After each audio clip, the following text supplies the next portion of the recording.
Ons lees die hoofstuk Kampvuur uit die Alfabet van Oorvloed met die vriendelike vergunning van Lizette Marie. Kampeer is vir my sinoniem met 'n familiekuier. Ontspan, gesels en lag. Jy vergeet van die wêreld aan 'n kant die ligkring van die intieme vuur. Hier is die seilstoele in 'n kring gepak. Die kinders sit sommer op hulle hurke terwyl hulle na die groot mense se stories luister. Of hulle staar dromend in die vlamme en krap met stokkies in die kole en kyk hoe die vonkies die lig inskiet. Rondom kampvure word ou stories vertel en nuus gebore. Ons gesin het gereeld gekamp, nie op die konvensionele manier nie, nee. Die 5 seuns en hulle pa het anders oor kamp gedink as die ma, wie se minderheidsstem nie bo kan die entoesiastiese planmakery en vrolike geskerts gehoor kon word nie. Die kombi is gewoon tussen die bome langs die Vaalrivier getrek. Die kombuis was 'n plat tafeltjie langs ons venterwaantjie waarin die kampvoorrade gebeere is. Ek onthou een keer se kampeerdery baie goed. Ek sit op ons kombi se middelste bank en voed die jongste. Buite pak die mannetjie spannetjie die vuur. Hulle blaas en stook en praat mekaar aan. Die rook kom by die oop kombideur in en trek in alles in. My klere, die slaapsakke, die sagte baba kombersie wat om my klein ding gedraai is. Ek hoor my mense buite by die vuur gesels. Hulle stemme is warm. Ronde klippe in die koper aandskemerte. Dan lag almal uitbundig.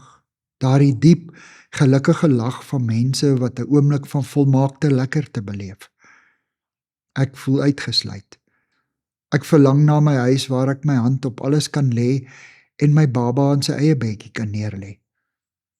Sonder kampvuurrook en vreemde insekte en beskeitkrummels in die komberse voue. Toe loer 'n vrolike gesiggie met 'n swart roetstreep oor die een wang so skuins by die deur in. "Ma," vra hy, en hy hou 'n stok met 'n verskroeide malva lekker op die skerp gemaakte punt na my toe uit. "Kamp ma darm nog lekker?" Hy kyk stip na my, sy oë blink rond van afwagting. Ek dink aan die kinders se opgewonde uitsien en voorbereiding vir ons kamp in die bosse. En ek dink aan die noukeurige regsit en impak van alles wat hulle nodig mag hê. Onontbeerlikhede, soos tou, ketties en goedkoop kompasse, knipmesse. Ek dink ook aan die roetine by ons huis en die eenselwigheid daarvan. Opstaan, ontbyt, skool vir die oudstes, middagete, huiswerk, speel, aandete en bad. Ek dink aan al die kere wat my kinders op hulle tone deur die huis moes loop, terwyl ek hulle baba Boetie aan die slaap probeer kry. Dan sien ek die seentjie voor my se vreugde oor die vuur wat hulle self gepak het. Sy innige geluk dat hy deel kan wees van die kringetjie rondom die vuur, terwyl hulle nog nie weet hoe lief hulle mekaar regtig het nie. Ek sien die blink aandster ver bokant ons hang. Ek hoor die laaste ritseling van veldiertjies, die stilte wat reeds in die donker bome hang. Heilige oomblikke. En ek weet ek kan mos weer al die gewone dinge van elke dag doen as ek by die huis kom. Al die opstane en ontbyte en gaan slape sal deel van een lang va onthou word. Maar hierdie saam wees, hieraan sal ons almal eendag met verlange terugdink. Ons sal daaroor praat en elkeen gaan iets anders herroep. Elkeen sal dalk sê, onthou julle die keer toe pa spesiaal die kombi vir ma na by die vuur getrek het, sodat sy ook 'n slag iets saam met ons kon geniet.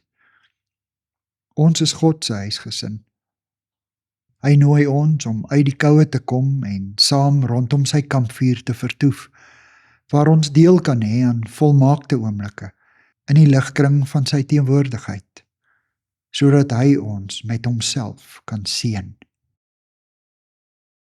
Dankie vir die saamkuier. Ek deel Lizette se kontakbesonderhede in die inligtingsparagraaf van die kanaal. Daar is ook skakels na voorlesings van Lizette se ander publikasies wat hier beskikbaar is.